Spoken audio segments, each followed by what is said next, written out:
Thank you for sharing the beautiful facility. I welcome my students and members of Professor Norris's church and students, and I also would like to thank George Chesbrough of the Tibetan Library Association, who has helped encourage and promote and sponsor this program and many, many programs. I know next weekend, the Heart Relic Tour, we encourage you all to come. It's be an amazing exhibit of very ancient artifacts associated with the lineage of great masters and Buddha. On behalf of all these wonderful people who contributed, and Sandy Vila, who is a master's student at FIU and also a professor at FIU, has been very engaged in the Thai community and helping to encourage people to come and support this wonderful temple and to bring her students as well. So thank you to all of you. I'm going to have Dr. Patricia Brown introduce Swami Kashyap. Dr. Brown is the director of Wisdom Wave, which is an organization that Dr. Kashyap founded in Santa Fe, New Mexico, among the many other accomplishments. The purpose of Wisdom Wave is for the betterment and uplifting of humanity, of all denominations. And Dr. Brown is a clinical psychologist and an artist as well. So, thank you.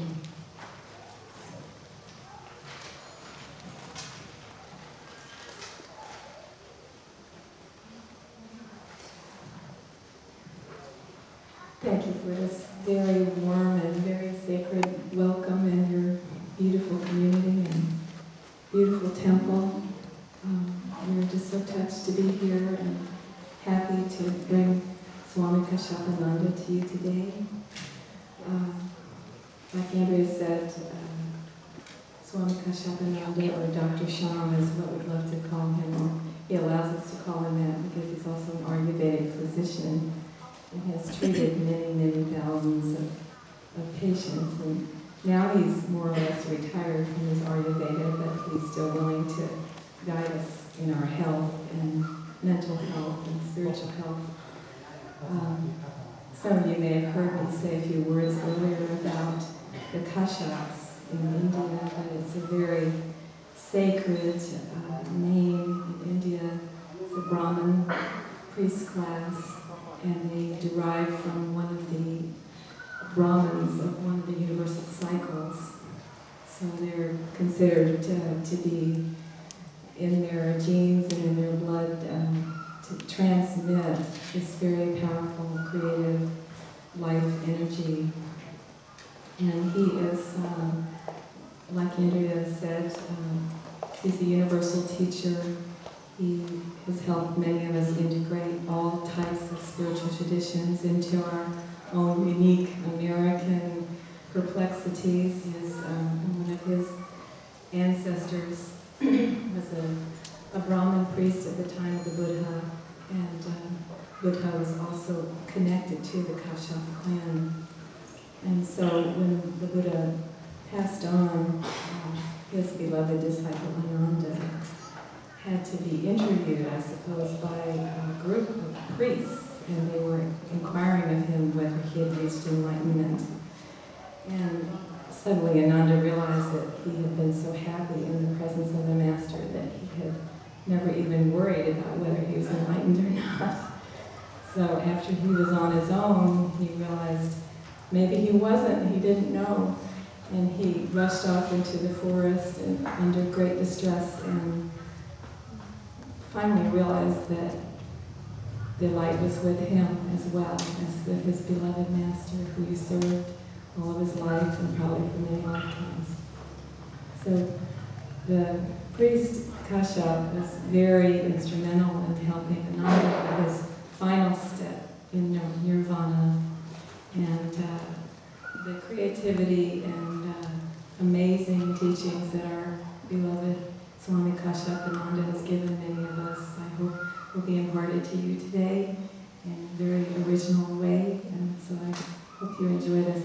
I may end up staying up here and helping him with the microphone because the technology is not really his number one thing.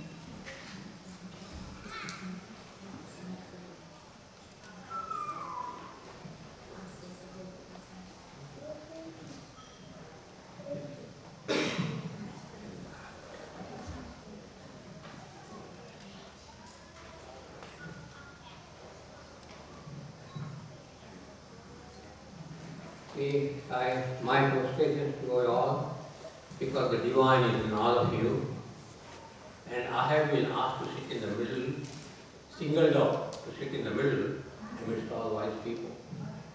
My left side, the great people here, the monks, and I'm a monk also, but I don't want to say I'm more. So I'm in the United States, beautiful place. Built in the name of the great Siddhartha, the Buddha, in the United States, after 2,600 years of his death. He is passing away, that means he is gone. He attained Mahasamadhi, we call it in India. You see, we are all students of life. Life gives us a lot of opportunities to come into contact and do the exchanges, so we can deliberate and come to an understanding of the process of life and its intricacies. So today I am supposed to speak about emancipation. You know the word emancipation, right? So it is a dictionary, right? It is a dictionary, the word called emancipation and dictionary. I don't know what it means to you, but emancipation has a lot of meaning. That is, according to Buddhist principle, it is actually nirvana. That means you do not escape from life, but you face life as Buddha faced, and you cross over to a place called nirvana, or a place called home. A place called Buddha. In the United States, you have got a lot of places called home, right? Bill Clinton comes from a place called home. So, and then emancipation, a lot of people ask me, what do you talk about emancipation? What is the meaning of it all? I said, you just look into the dictionary. Better to look into the Western dictionary to get a good meaning. Because he has given at least 18 interpretations of emancipation. So here, according to the religious tradition or the spiritual tradition, is that you are liberated from all the sorrows and difficulties of suffering in life, not as a student. So, the suffering comes from, it is a word, it is dukkha, what Buddhism calls dukkha, and what Hinduism calls sankarsha. It is sankata. That means it's a kind of thing, emotional upheaval inside your system. Your God, you know all those things, you are read science and you know scientific truth. So they say you have got 5 billion cells, more than 5 billion cells in the body. 5 billion cells. Can you imagine, you never seen 5 billion notes, dollars, with 5 billion cells in the body. And the scientists say there are 5 billion universes, even more than 5 billion universes. So each of you represents a universe. 5 billion universe in one person. Now he is sitting there. He has got 5 billion universes in himself, right? Yeah? You feel it? No. This is what Buddha felt. All the universes together, churning inside him, and he produced the greatest butter. You have to churn, to produce butter, so he produced the greatest butter called compassion. And that butter, we don't put on the toasted yellow butter, not the toast. I want to eat a piece of butter like that. No, not a processed butter. That's not. It's good. Yeah. You try it. You have to try it. Before you say no, you have to try it. So, that's the blood butter of compassion. So you have the, there is a saying in English, if you want to get some favor from somebody, you butter his toast, right? Sometimes on both the sides. So here, this butter doesn't need any toast or any sides. It is all over you, all inside you. You have to taste it. It's inside. Yes. Just lick your tongue. Oh, see? So this is the butter of compassion. He churned it long ago, 2,600 years ago, long before Jesus Christ came on the scene. And that we are enjoying that butter still. You allow me to use the word emancipation. I may not use it. I can say freedom, because a body is necessary as a vehicle to get the freedom, get the emancipation, and get all the liberation our soul wants to. Now, Buddha never talked about God, I tell you one thing. But whatever he did, it is a godly act, it is a divine act, whatever he did. Because the divine, you cannot see the divine, but you can sense it, you can feel it, you can actually, in the inner course of your life, you can play with it. It's a play, it's divine play. So you can call it any name. It doesn't matter. You call it Buddha, you call it Jain, Tirthankara, you can call it Christ, you can call it anything. But that entity is not an entity. It's just like a mist, comes and goes. It follows you wherever you go, as your shadow. It cannot be seen. It's not the shadow of the psychologist or human. It's not a shadow of the human. See? But it is a shadow which doesn't cast itself, but it plays with you. It emanates through you, and it comes as one of the gist of philosophical teaching that leads you to proper conduct in life, live a proper life, eat a proper food, and if it doesn't suit you, don't eat it. But we don't have the willpower to stop it. Now, if you go to a restaurant, you pay for it, whatever, $20, $30, whatever it is, so you want to eat it. If you don't like it, still you want to eat because you are given $20. You want to eat it. So we cannot stop eating it.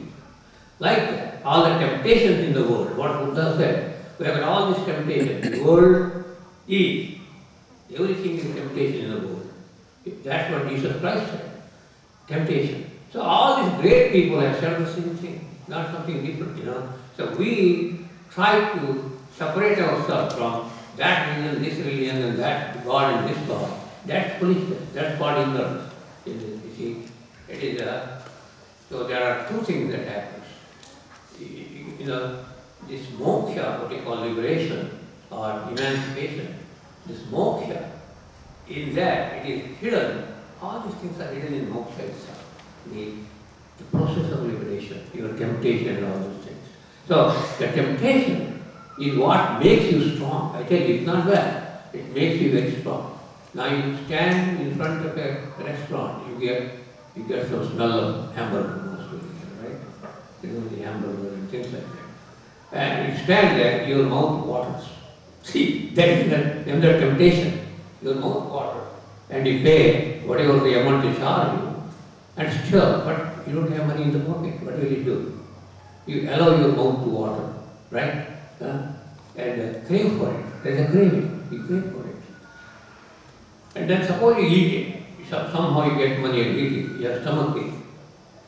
Or some mental aberration that takes place. And why? The meat is not a natural food of the human beings. Human beings are made out of meat? No. Flesh, right? That is different than meat. Flesh, you just take it from. Flesh is different from meat. Okay. You have got flesh. You are in full-blooded, fleshy people. Well, animals are meaty. There's a difference between those two. And scientifically proved the differences between the two. Now, I don't say you should not eat. It depends upon how you grew up and how you are brought up. So that depends upon that. If you are a meat eater, you eat meat. And generally in India, Brahmins, which come from my caste, don't eat meat. Don't eat meat. They only know because they are full of flesh. They don't need another meat to be added to it, to pollute it. See? So I don't advocate vegetarianism, I tell you that, no, surely not. But I am telling you, the gist of living, right living, the gist of right living. So this right living, what is the right? It depends upon what definition you have for right. And there is the left living also, right? Right living and left living. Like a right living and left living politicians we have got. So these are wings of it. Now we try to soar on those wings of right and left wings of politics. But in religious life, there are no wings. There is a straight flight. It's a flight in the great firmament, what we call the sky, the space, the cloud. It's a great flight we take. We take a flight, not with the airplane or helicopter, or anything like that, but we take a flight. And that flight leads us to the highest summit of understanding, knowing. That leads us to it. But we must be bold enough, strong enough. We must have the confidence enough, the integrity enough to take that flight. If you take one flight, you don't know whether you will come back or not. But that flight is a beautiful flight. You can cover the whole space. That's what Buddha did. He took a flight. After being disappointed in the world, disappointed with all the cheatings and the sorrow, and we create our own sorrow. It is not that it comes from somewhere else. We create our own sorrow. And that sorrow makes us very bitter in life. We become very bitter. And that bitterness will make us cruel. And the cruelty when you exercise on people, as is going on in the world, if we exercise on people, the cruelty of our own making, then they say you'll go to hell. I don't know where the hell is or heaven is. It is all inside you. So you can create a hell or heaven inside yourself, and that beautiful mind with billions of neurons, what you call the brain. So that will suffer. And because that suffers, we suffer. Because all these billions of cells because we have got in our body, it's billions of them. Can you imagine that billions of cells in this small 5 to 6 feet tall body? Or maybe sometimes it's really fat, but maybe 300, 400 pounds, right? You will be from 100 pounds. I can tell your weight. You need not do a weight machine. I can tell you weight. You need not put any money in it. No, 50 cents or 25 cents. I can tell all your weights, I can tell. Okay, if you want to test, you see me tomorrow. If you want to do that. So that's what our thing. And what happened? We are straightforward. Human beings can be very straightforward, very honest, very truthful, very caring, very compassionate. So human beings can be there. Because it is only given to human beings because they have got life and understanding. Animals cannot understand all of what we understand. So it is given to human beings to be human beings in all its sense. That means with all the qualities it is supposed to have, like compassion, kindness, giving, and also you take. I don't say only you should give. You must take some. If you give $5 to a charity, you get 2 back. Is that the way? No. When you give to charity, give it. And you somebody rewards you, not yourself or your giving. No, somebody rewards you. What is that somebody is? That somebody is your inner self, which is called man. And man, the superman, the superhuman. Then the ladies will say, you are not talking about ladies, so you are talking about man. Man has both the genders. It is feminine and both the genders, male and feminine gender. So a man, me, in India, the word man comes from the Sanskrit root, mano. They combine Greek and Latin, make a difficult word we cannot pronounce. In medical science, just called science. You cannot pronounce, you cannot understand. It is therefore that the saying in English, it's all Greek and Latin to me. Because I don't understand anything, Greek and Latin.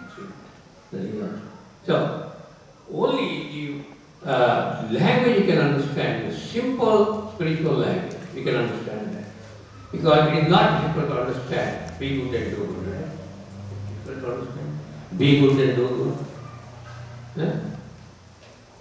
It's not difficult to understand that. Be good and do good. It's not difficult to understand. But then you have to act on it. That's difficult. That becomes sometimes impossible. I cannot be good because I am not good. See, you don't have self-confidence to assert yourself that I will be good and do good. To assert yourself, you need that courage, that dignity and confidence in yourself. In no way human being is weak. We become weak because we do, what do you call it? Focus acts, right? We do the planning. So we become weak. It's our own folly.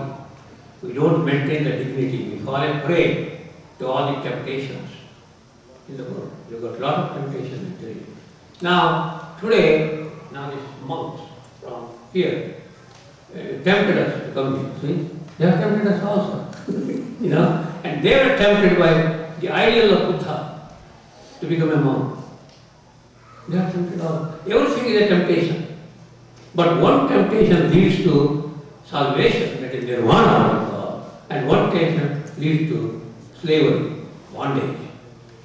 So the temptation of the world leads us to bondage and slavery, or the temptation of the divine, or the inner self, or that effulgent light that you hold inside, which shines through our heart, which is the temple of God, temple of Lord Buddha. This is the temple, see?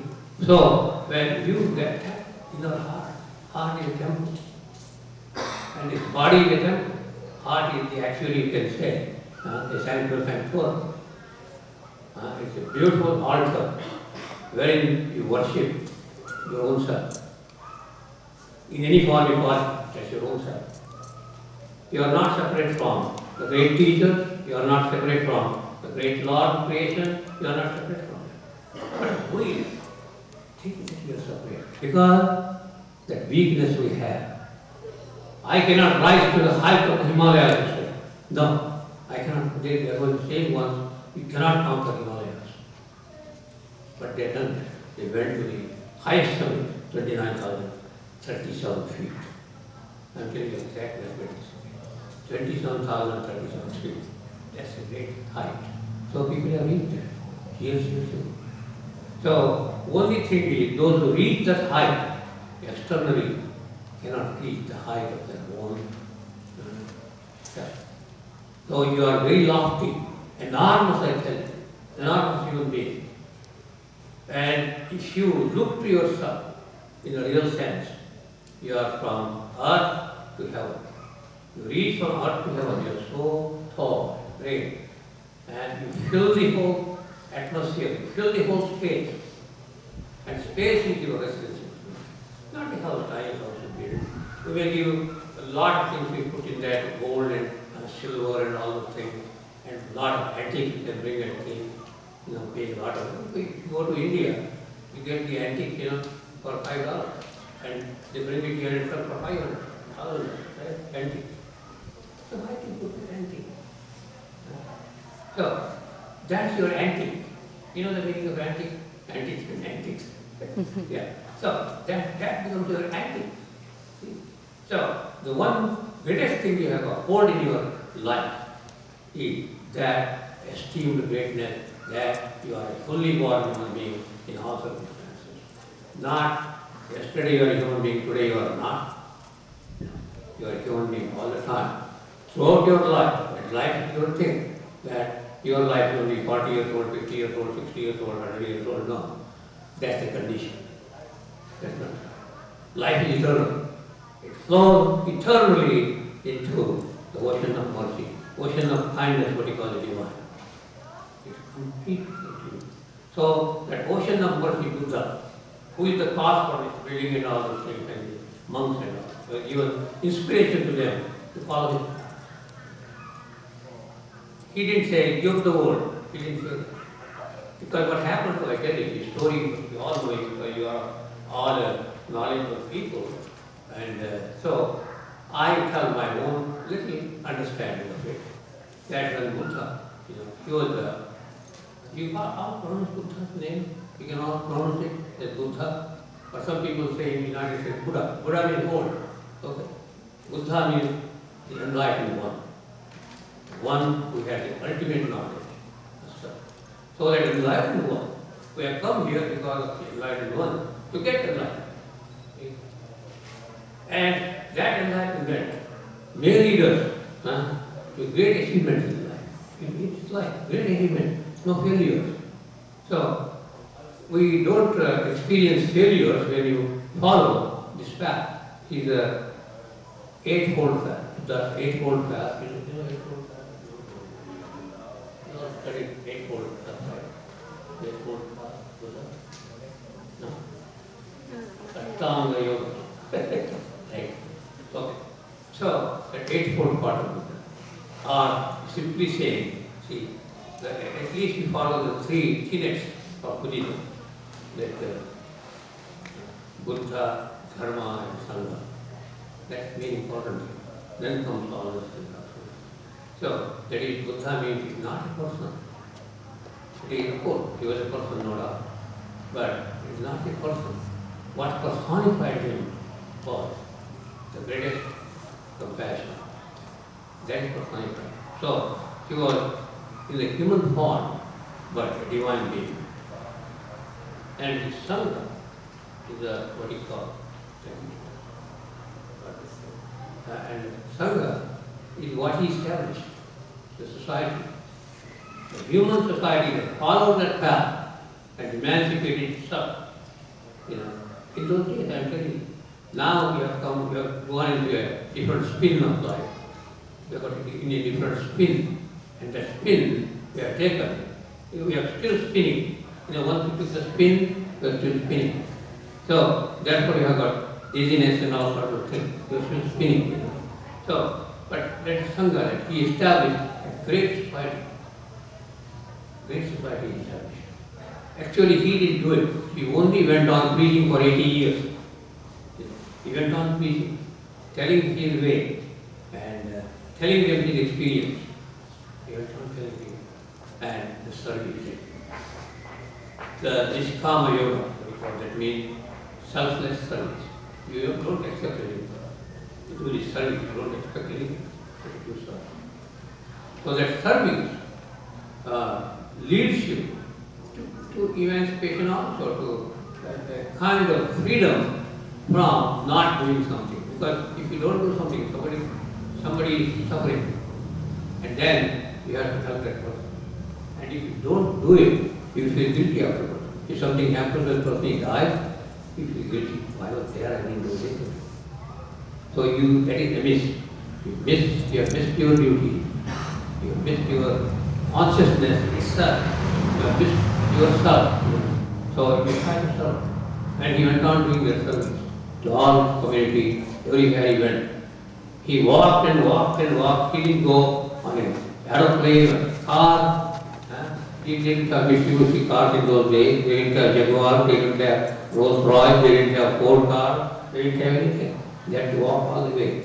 So thousands of miles he must have walked, millions of miles in his lifetime. He walked in that way and talked to people, served them. And he didn't have a lot of food to carry. He had to beg. He had to beg for food. And people gave him. Right? When I came here today, I didn't have to beg for food because they gave for the food without asking. Because I wanted to beg actually, go and beg for food. Put your food in my hand, but they would not listen to it.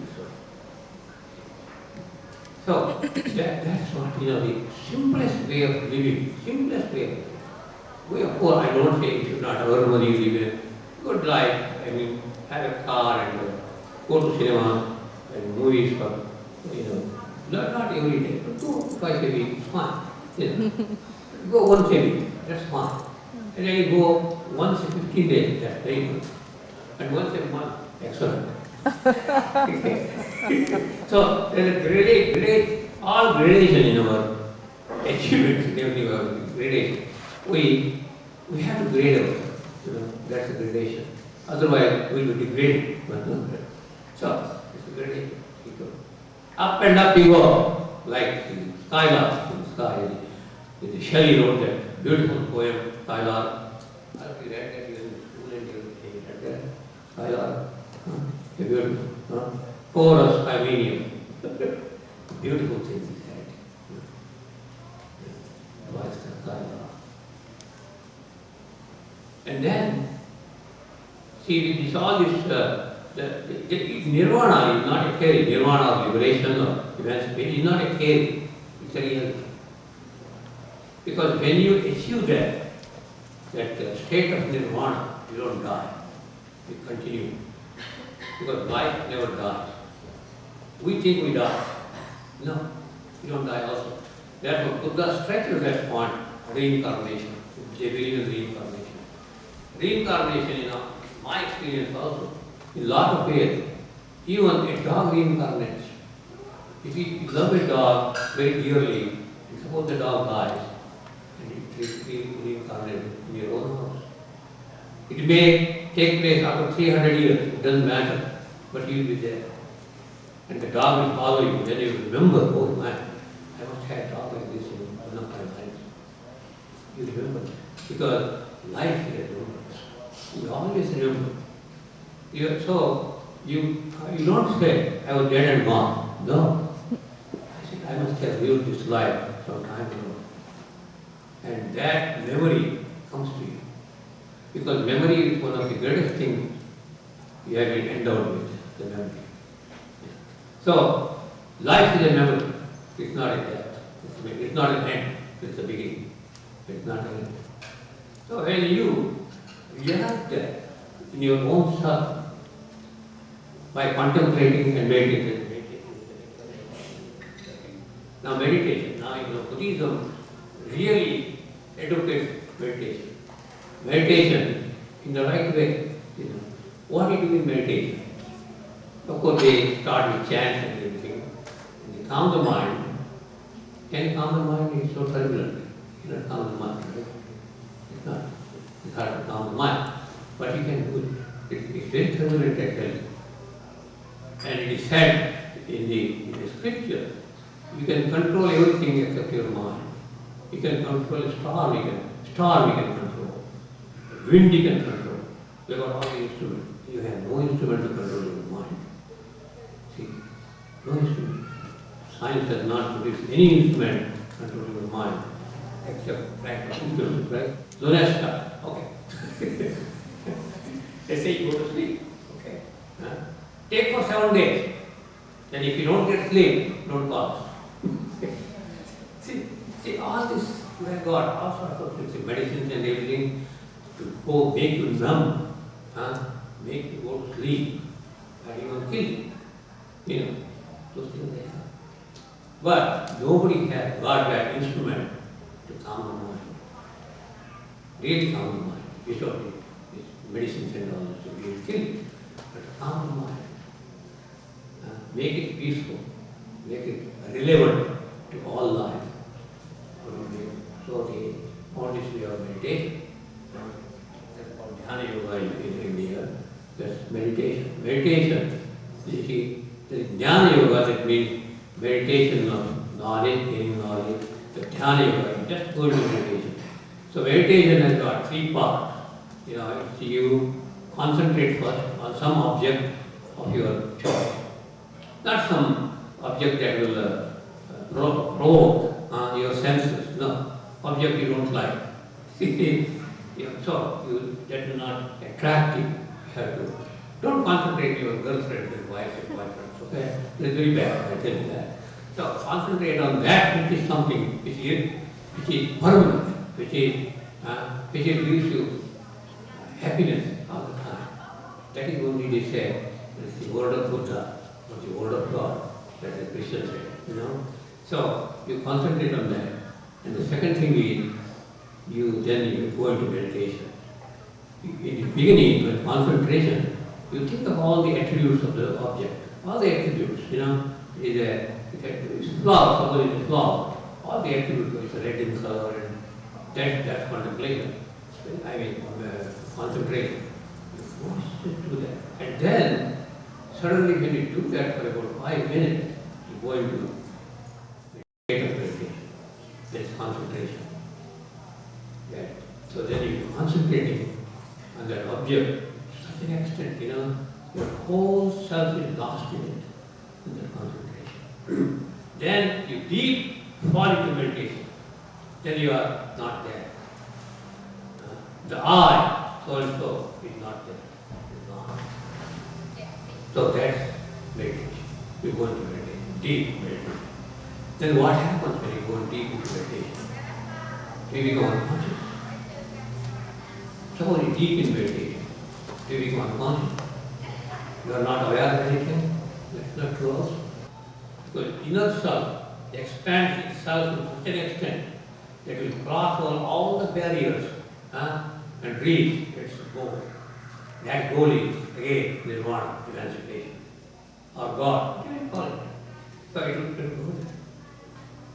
And then you finish your meditation. So you don't mediate with your meditation. You are not a mediator, you are a meditator. And I wrote in one of my books, meditation is when you are absent. When you are absent in meditation, you are absent, you are not there. The I, the so and so. Eric Goldwyn is absent. Eric Goldwyn is meditating, but he is absent. See, what happened to him? Very nice. Very nice. He went to the land of silence, which is more eloquent than anybody else, anyone else, or anything else in the world. It's so eloquent. So you go to the land of that eloquence, silent eloquence. So that's meditation. Then what is the second? Now, this is the great Buddhist teaching. Actually, the Zen Buddhism, which is the offshoot of Buddhism, which later on came. The mindfulness, they extract from mindfulness. Mindfulness. What is mindfulness? Now you say my mind is full, right? It has no place to put anything there. It's full. Right? So what is this mindfulness? When your mind is full, are you fooling yourself? Your mind is full. No, it is empty. Therefore you feel that it's full. See, it makes a lot of sound because it's empty. An empty vessel makes a lot of sound. You put in a vessel, a copper vessel or a brass vessel or whatever it is, put some pebbles. Okay, it will make a sound because it is empty. So the mind makes that chattering sound. It chatters all the time because it is empty. We have filled it with things that will not suitable to us, that will not good to us. We have filled it with that. So it makes sound. It is empty. That's what you chatter. Even in sleep you chatter, right? In sleep. Do you sleep really? No. You chatter in sleep. Your mind chatters. In sleep. So, I was saying you what to do in the night. What do? You go from work or school and everything. What do you do in the night? You go to bed, of course. You go to bed. Do you lie in the bed? There is no nothing there. But what happens to your mind? It fantasizes. Right? That's one of the process of sleep or sleep is fantasize. In the night, you fantasize. Then what happens in the morning when you get up and try to lead your life? You hallucinate. You fantasize in the night. Right? You don't fantasize in your life in the night. You fantasize in the night and hallucinate in the daytime. So what is your life? It is a fantasy and hallucination. Fantasizing and hallucinating, right? That's it. So in order to stop that ugly sequence, so you have,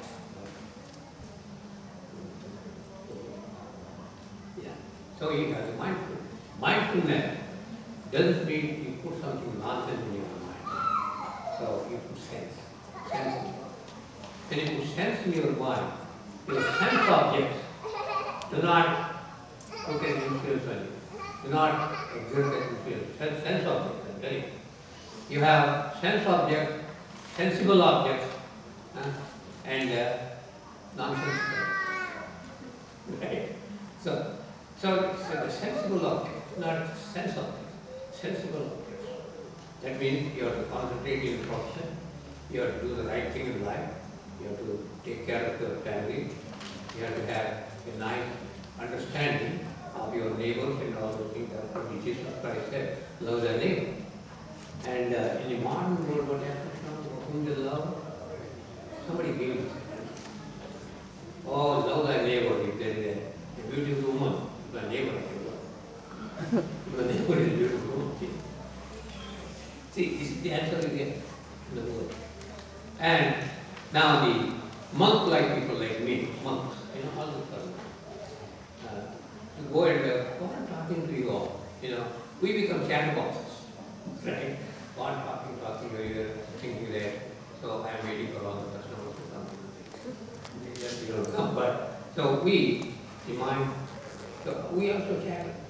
So if we talk about Buddha, talk about Christ, talk about anybody else, and try to convince you that we are very knowledgeable than you. No, that's not true. I am sitting here in the middle, circumstantial, very circumstantial.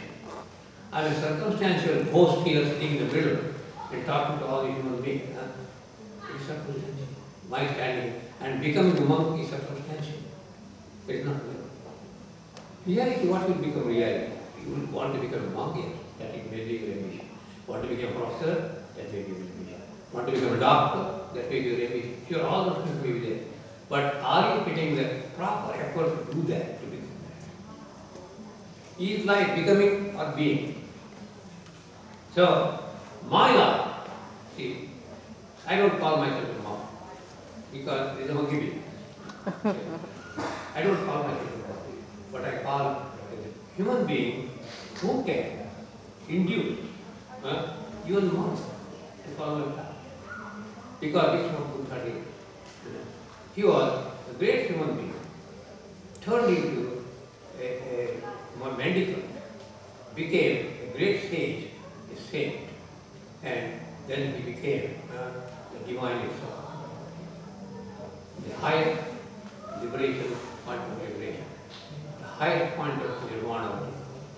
That is not a turning point, it's a growing point.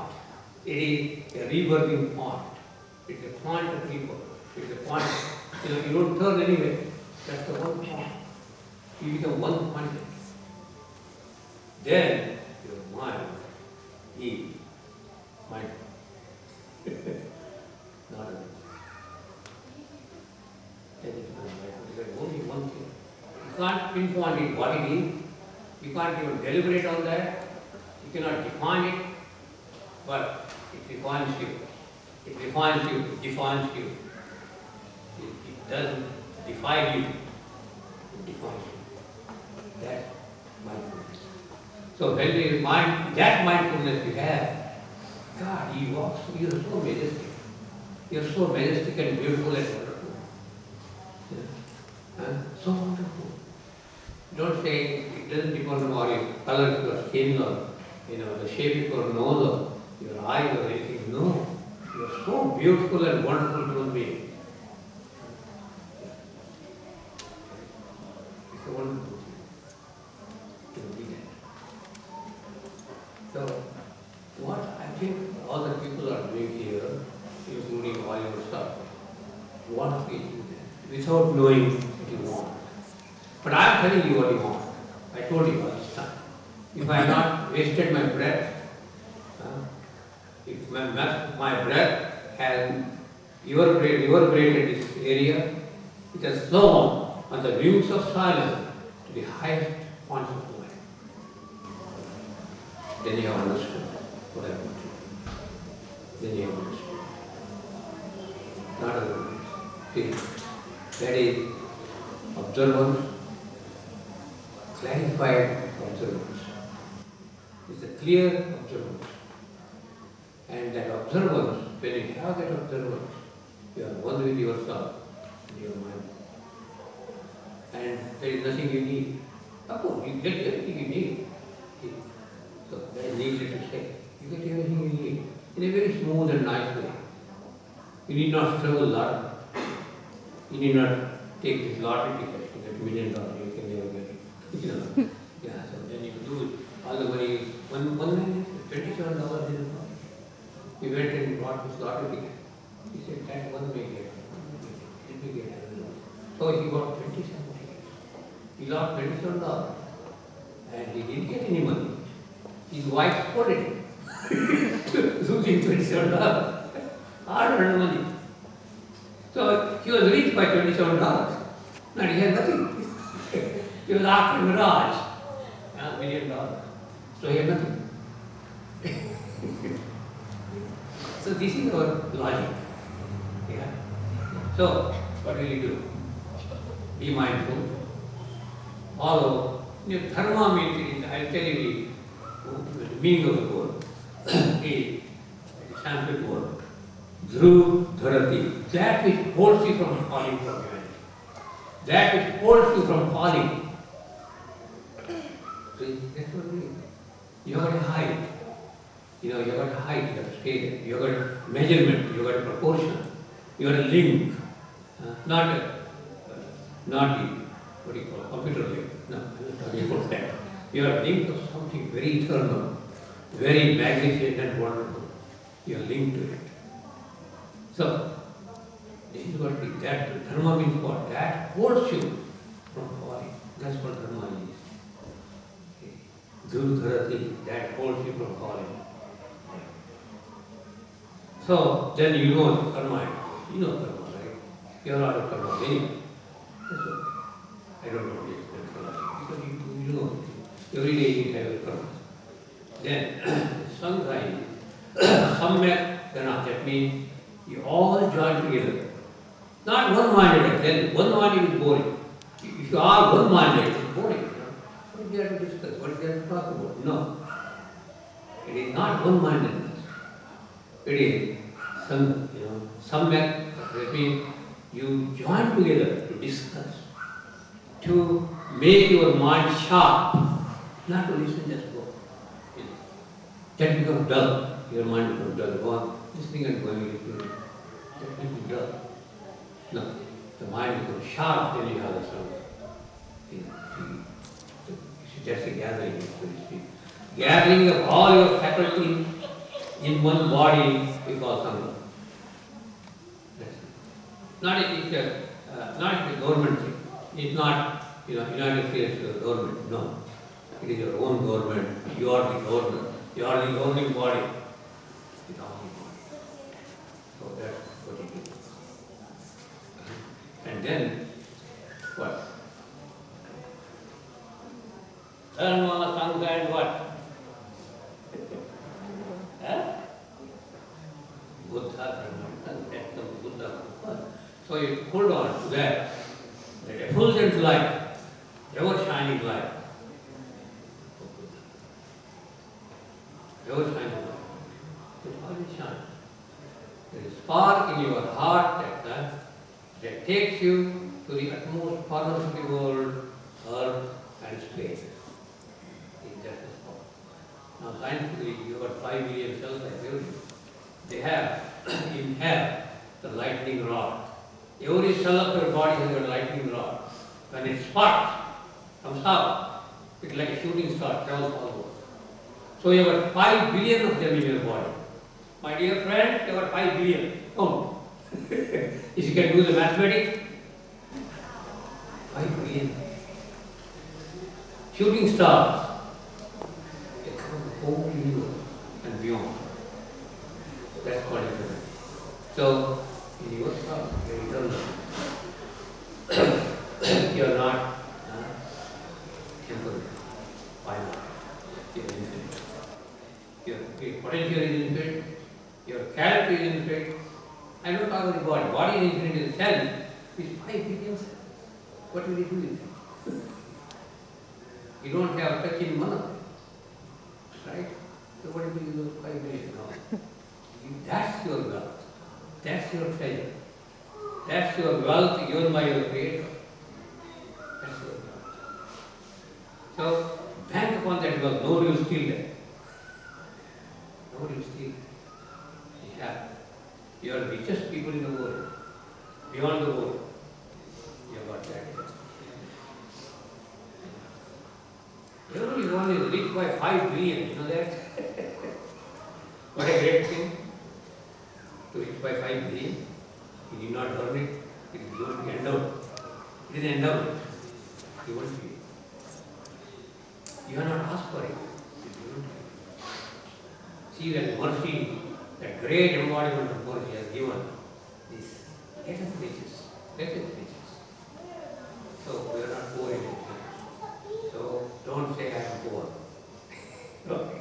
I don't have money. They have the money. You have the 5 billion. Okay. And you are the bad. You are the bad. Universal bad. Bank account.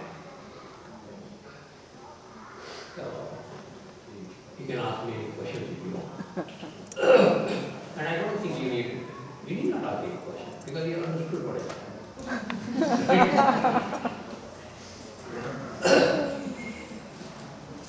But if you dare ask questions, ask in no mournful numbers. Be cheerful and ask questions. Life is not an empty dream. Right? It is not an empty dream. Is it a dream? It's full of wonders. Full of wonders. So therefore it is not empty. So if you want to ask any questions, I am holding here this one here.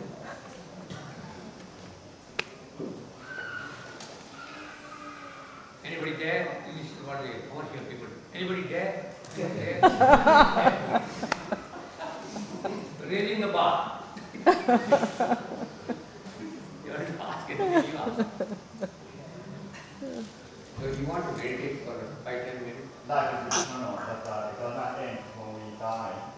When you die, it doesn't change. The body. What's the studied evidence of reincarnation? Evidence of reincarnation. I tell you. Billions of people in the world. Now remember, and they are recorded. They are recorded. Scientifically they say, your memory is in all the 5 billion cells. See? How many use? They use you. They use you. You don't use them. They use you. You must know that. Therefore there is no way you can remember that because these cells use you. And where they will go? Where they, the body is gone. Where they will go? They have to go somewhere. Somewhere. Because nothing is lost in the created world. Nothing is lost. It will go into transform itself into something else. Right? I'll tell you a funny story. That a man had this idea of becoming relaxed. What is that memory? Why don't you change your sex? So one man, he got pain. But after 4 or 5 years, he was silent. He wanted to go back to the same sex, he was born. He was. Somehow, in an accident he died. An accident, car accident. And so then, there's some child was born somewhere, and he was 5 years old. Now I'm born as a girl. I was a boy. I was happy about it. How do you remember that? That is cellular memory. You got cellular memory and all the previous incarnations. Buddha remembered what he was. Beginning, an ant, animal, bird, all. He remembered 500 lives. See? And now you are following that man, that great Buddha, who is a member of this son. So you do. But if your mind is scattered, you will not. It should be, what I said in the beginning, it's a concentrated mind. The mind that is beyond all those things, the mind that has great power in itself, that mind. The mind that is not swayed by anything, the mind that is indomitable, the mind that courageous, the mind that will never accept defeat or think of defeat or failure, that mind is not. That's the mind of the Buddha.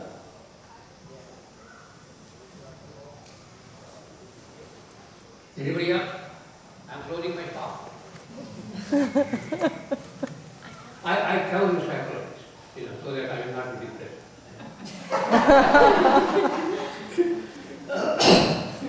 So what happened? What's the depression? According to the scientific, psychological finding, it was first actually pointed out by Freud and then by Jung. Jung carried it to a great extent. He talked about the shadows and all those things and dream sequence and all that. What they found was, what Jung's studies for, that at a certain point, your dream explains to you certain things. That is the previous, all the memories. He didn't say reincarnation, but he said previous memories, the long lost memories. And so that memories come back. When the memory come back, you see, okay, why this dream is so, I'm so attached to this dream, why I become so influenced by the dream. So there is a meaning to it. The dream has a meaning to it. Then you try to find it, and now in the hypnotherapy, what they do is, they take you to a point, you know that, right? They take you to a point where you remember a certain thing. And we were depressed about it. So they take you to the point to make it clear to you that why you are depressed. Why you are depressed. So there is a point there. You find the point. Now, in your professional, I know it's very difficult to professionals to do that. Very difficult to do. Because you have been taught to treat a patient in a particular way. You don't have a freedom. See, a therapist has no freedom. A patient has freedom. See, funny thing over it. A patient has freedom. And if you give him wrong advice, if you think that you give wrong advice, you take it to the court. Right? You sue you. For millions of dollars. Then you have to take shelter in Buddhism. Become monk. So I got a lot of therapist monks.